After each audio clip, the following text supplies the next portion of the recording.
For me, a father decorated in the Second World War, cop, carried a gun. You know, I see him, he's got a uniform and a big gun on. It intimidates me. My ideal self, I want to be like that. John Wayne, 2 6-guns, back of a horse. And I began to rehearse these images as a child. And there isn't a person here that as a child didn't rehearse something. They began to rehearse a life script and create an ideal self. And I began to rehearse these images as a child. And there isn't some of that is perpetuated to this day. I don't want to be John Wayne. But some of that still exists in me. And it exists in everybody here. But the practice of rehearsing our ideal self, that is definitely still continued. You know, you can see that evidence. I'm a little self-disclosure here. I was a boy, I guess I would have been 13. And in America, we have junior high schools. So at 13, you go into the 7th grade. But there are also 15 and 16-year-olds in that school. And forgive me, some of these 15, 16-year-old girls were pretty developed. And at that age, testosterone is just being bathed onto me like it is every young adolescent. And I'm coming out of a gymnasium. We'd had a basketball practice. And there is one of these older girls, and she's leaning on the school, and she's talking to a fellow. And she is, you know, for 13, is wow. And I must have gone by her just fixed. Because she says to me, see something you like? Oh. A hole devastated me. I went home and I rehearsed. Now, John Wayne wouldn't do that. What would John Wayne do? I finally found the line. If that ever happened to me again, I'd get him. I don't know. Can't see enough to tell.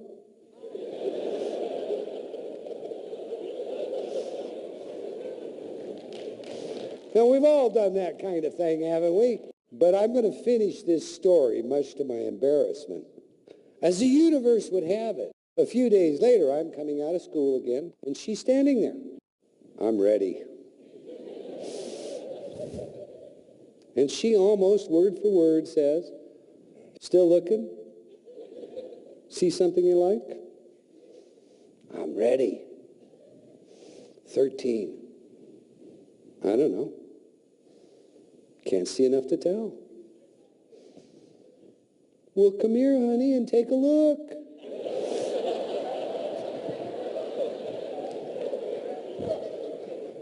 I never did figure out how to handle that one. So we have our ideal self, and we rehearse this, and we have the practice of rehearsal, and for most of us, we continue to rehearse to this day. How could I have done it better? What could I have said? What should I have said? And so forth. Then we have our ought self. That's our chicken self. That's what we were raised to believe would be the perfect person. If you loved me, you'd do this. If you really cared about me, you'd do the dishes like I asked. You know, you must not love me. I must have let you down, or you wouldn't treat me this way. I mean, haven't we all heard that from our parents or someone else? How am I failing you? I must be, because you're just not. Do you have any ought scripts inside your head? I ought to this, and I ought to that. Of course, we have, all of us, ought scripts, and many of them are good. They're part of our moral fiber. They're part of our real potential. But then we also have a lot of ought scripts that have nothing to do with anything except codependence. And what is codependence? Well, a codependent relationship is not a love relationship. It's a tacit agreement. It's a document that's unwritten that says, I will do this for you if you do this for me. And it works this way. How could you have loved me and done that? Have you ever heard that? If you really respected me, you would behave this way. Have you ever heard that? Or some derivation thereof? Those are codependent scripts. They are chicken yard scripts. Not that they're all bad, but some of them are designed to create a behavior, a boundary, like our 9 stars that I'm going to think within. And then we have our desired self. Now, what is our desired self? Well, you know, golly, that's who we really want to be. We want part of the yacht. It's the good, the best of it. It's that ought that originates from the inside out. I'm glad I did not decide to practice law, because if I'd ever defended someone that had been guilty, got them off on a technicality, and they had recommitted, done the same, I would have that karma. I would be unable to sleep. I would bear that responsibility. That's an ought script I like. I'll keep that one. I want that one. But there are ought scripts I don't want. So the desired includes some of the ought. It includes some of the ideal.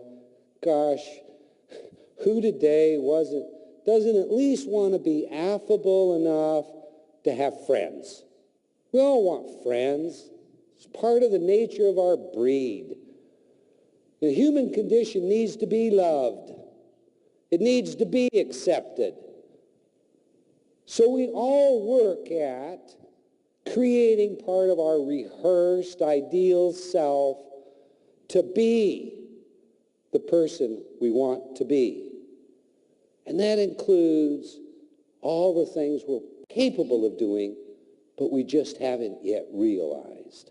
And we have all the actual self, including, you know, when you're that little kid.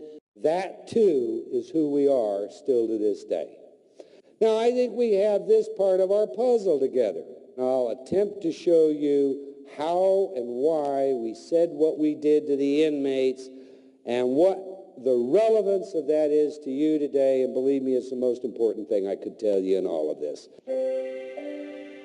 We need to construct a model of the mind, just a model. You know, models don't have to be perfect, but they have to be complete enough for us to be able to get some kind of a handle on what it is that we're trying to do.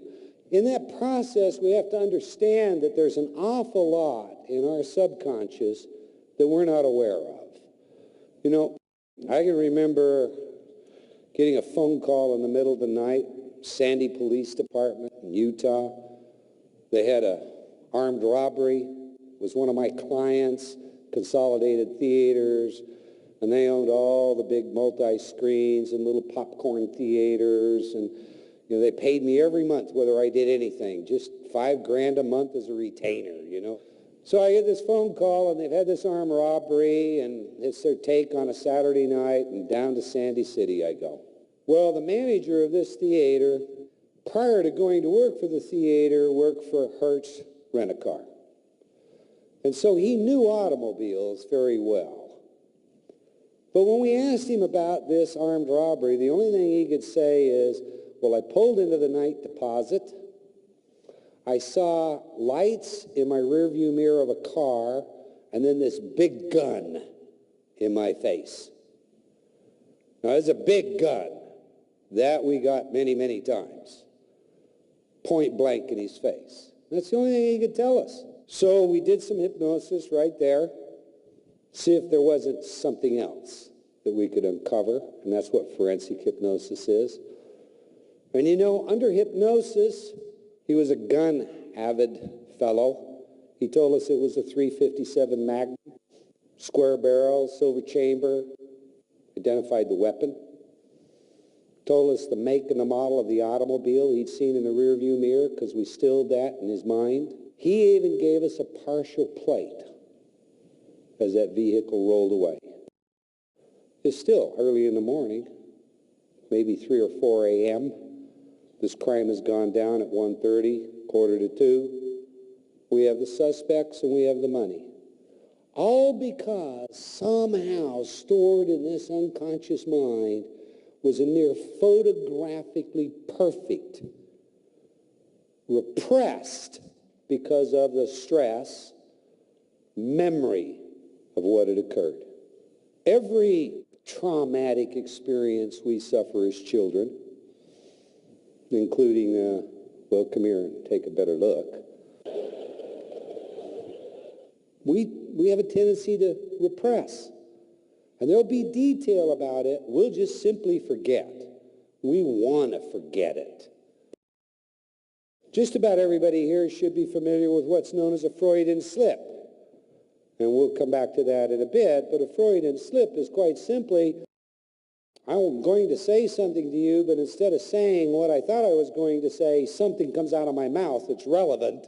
It's, oh, I didn't mean that. Okay? So we have a dynamic mind. There's a lot of controversy about Freud's capital U unconscious. And maybe that's due in part to his fixation on some things like the Oedipus complex or the sexuality of man and women.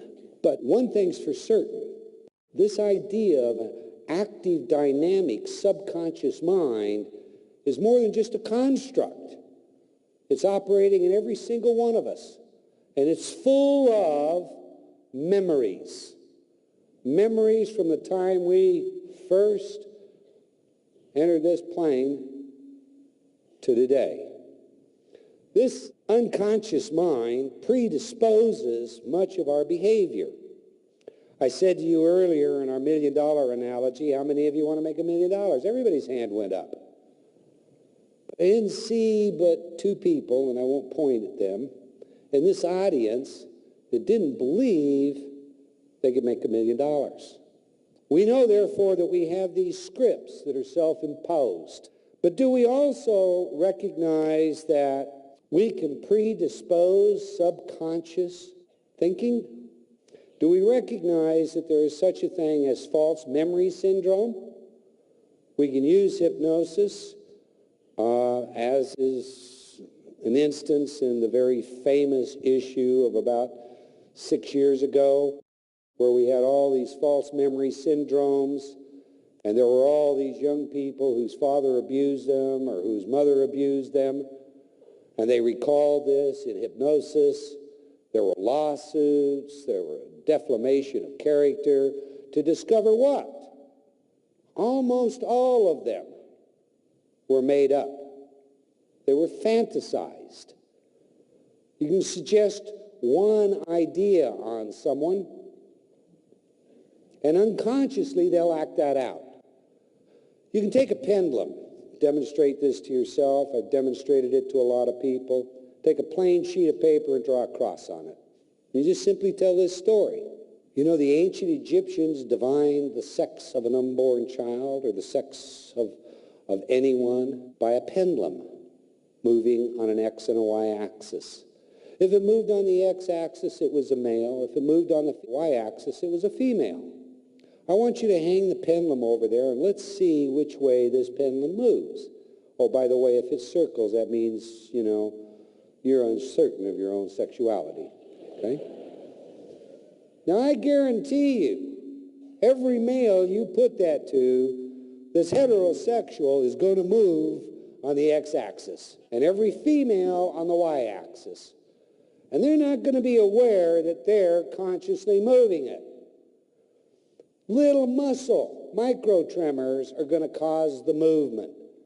So the unconscious is also very suggestible and very powerful at bringing out actions, even if we're not consciously aware of it. Let me give you an example of what we call an uncovering. And again, I like to tell stories as opposed to tell them about somebody else, I'll tell you about my own.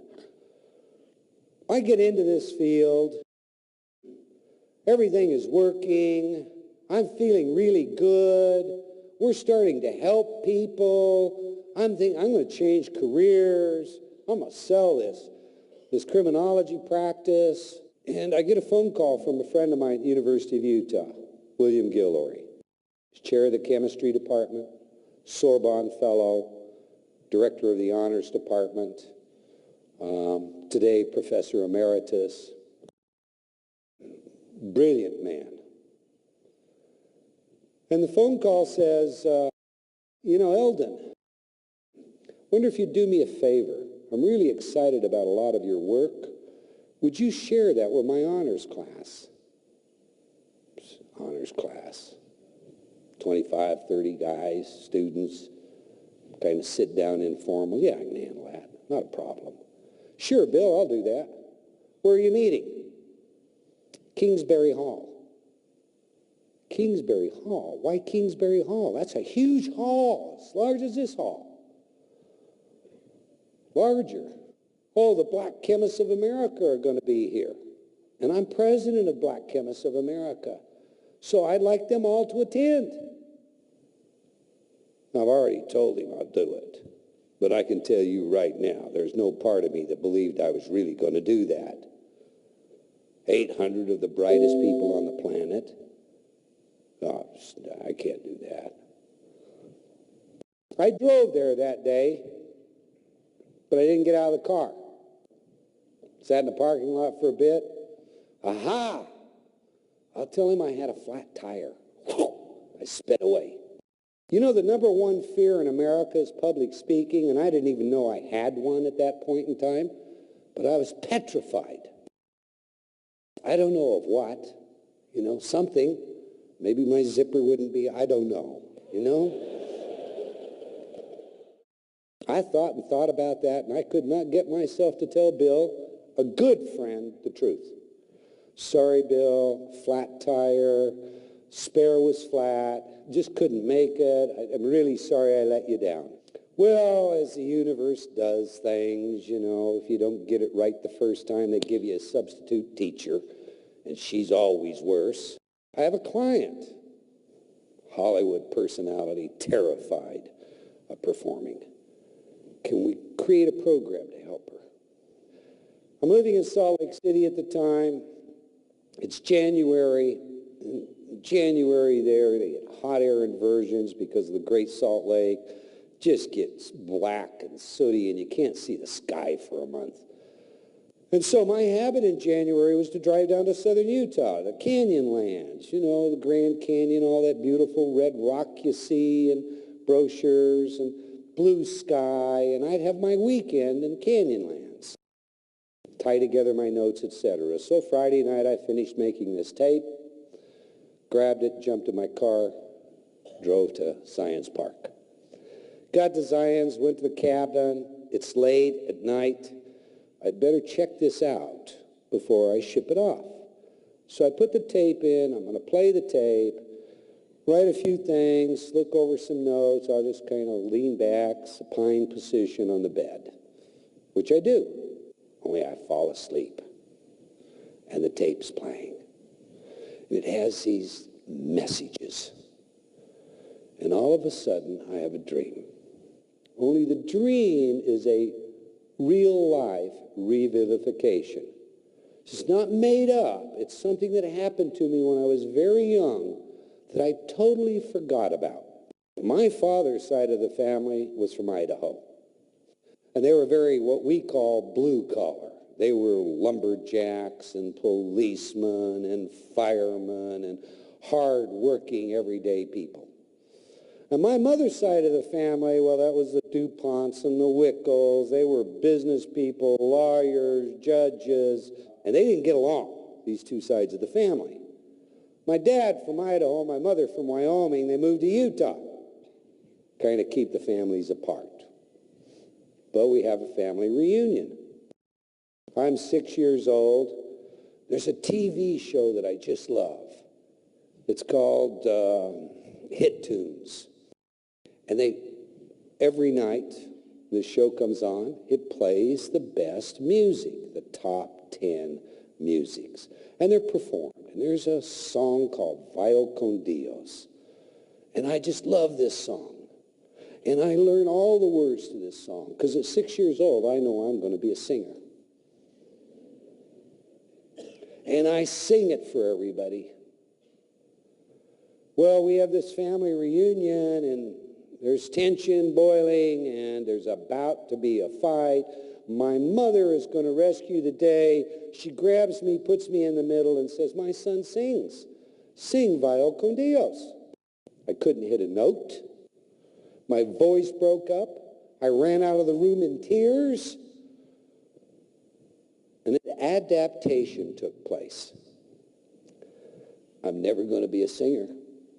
I'm never getting close to a stage. There is no way that has ever happened to me again. I'll be a scientist in a laboratory. But you know, I have this dream, and I remember this experience, and I sit up in the bed. Doggone you, Mother. And I suddenly realize why I'm afraid of public speaking. It has nothing to do with anything other than, as a very small child, in order to avoid ever having that embarrassment again, I made many adaptations. And every one of those was designed to keep me away from anything that would ever just stick me in front of everybody and say, "Sing."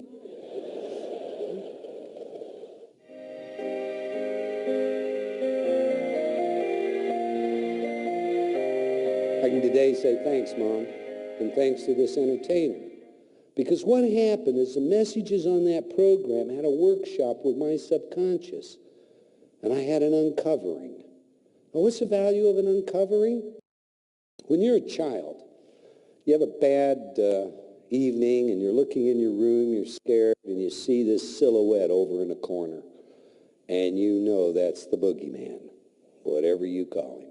And you call out, and Dad or Mom come in, and they throw the light on. And it's the way you put your pants on the door, where you suddenly know what it is. And they turn off the light. It's the same thing, but I know what it is, and it no longer has power on me. But if I don't know what it is, if I haven't made that uncovering, it's got a lot of power. One of the things that we therefore have to understand is that we not only have all this material in our subconscious, but this material is designed by its nature to hide itself from us. Because if it shows itself, or it shows the mechanism that it's using to protect us, the mechanism no longer works. And we'll get to defense mechanisms in a minute. It's possible that, like fleas in a circus, trained under a glass dome, or an elephant as a baby, tethered with a huge chain, we reach the edge of the chain, and after we've fallen down sufficiently, no longer pull on that chain. And then as an adult elephant, you can tether me with a shoestring. I'm not going to pull on it because my experience taught me I can't go anywhere. We have self-imposed limitations, each and every one of us. These limitations create expectations. And as you'll see, our expectations have a whole lot to do with how we view the world, how we view health, wellness, success, or our potential as a species or an individual. There's a story, again, I like to tell about expectations, because it helps us understand that everything that we may expect is not necessarily what it should be or what's a good outcome. There's a marvelous country western song. A young man, he's in love with his high school cheerleader, but she'll have nothing to do with him. And gosh, you know, he ends off going out and marrying someone else. But that someone else is just perfect. And then he goes to a reunion, And there he sees this childhood love. And the lyrics to this song I'll never forget. Thank God for unanswered prayers. Because he has prayed to God that she would love him. And now he sees her and she's hostile and bitter and, 20 years have passed. And it's thank God for unanswered prayers. All that is just perspective. Well, the story goes this way. Civil War days, United States of America, North versus South. The Northern Army is marching, and they're subscripting every able-bodied man into the Army to fight. And the word is that they're coming. And they're also buying horses and those things that are necessary for the Army. Well, there's a farmer and his boy is of the age to be subscripted. And the farmer is naturally worried about it. He depends on his boy to plow the fields and do the work. He's gotten a little too old to do it. And one day his boy is out plowing, and their mule jumps into the air, bolts, and runs away. Well, without that mule, can't plow, can't farm. And the whole town turns out. Such bad luck. Such bad luck. And the farmer says, good luck, bad luck, who knows? Well, they left the gates open on the corral, hoping that this mule would come back. And the next morning when they get up, instead of a mule, it's a whole herd of wild horses that have gone in to get the feed they laid out. So they run out and they throw the gates closed. A whole herd of horses with an army marching, the whole town. Such good luck. Good luck. And the farmer, good luck, bad luck. Still continued. You can see that evidence. I'm a little self-disclosure here. I was a boy, I guess I would have been 13. And in America, we have junior high schools. So at 13, you go into the 7th grade. But there are also 15 and 16-year-olds in that school. And forgive me, some of these 15, 16-year-old girls were pretty developed. And at that age, testosterone is just being, for me, a father decorated in the Second World War, cop, carried a gun. I see him, he's got a uniform and a big gun on. It intimidates me. My ideal self, I want to be like that. John Wayne, 2 6-guns, back of a horse. And I began to rehearse these images as a child. And there isn't a person here that as a child didn't rehearse something. They began to rehearse a whole devastated me. I went home and I rehearsed. Now, John Wayne wouldn't do that. What would John Wayne do? I finally found the line. If that ever happened to me again, I'd get him. I don't know. Can't see enough to tell.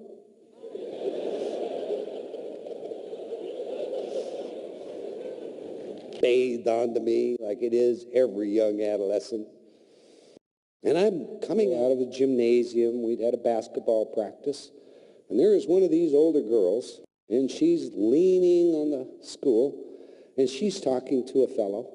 And she is, for 13, is wow. And I must have gone by her just fixed. Because she says to me, see something you like? Rehearse a life script and create an ideal self. And I began to rehearse these images as a child. And some of that is perpetuated to this day. I don't want to be John Wayne. But some of that still exists in me. And it exists in everybody here.